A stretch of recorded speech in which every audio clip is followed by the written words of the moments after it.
من برم از دل خان حسینی درارم یا تایید ایوان بریم تو آسانسور. الان بریم دوباره خودشو لوس میکنه، میگه آشتی نمیکنم.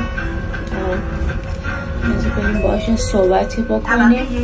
آمده این ببخشم من میرم چون خیلی پاچیدم. بچه ها بریم در بزنیم.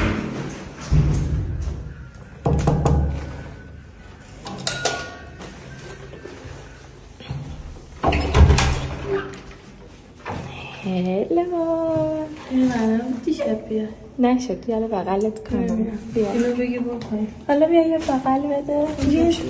بیا یه بغل بده. دیشب اومدی بابا نشد دیگه. خوبی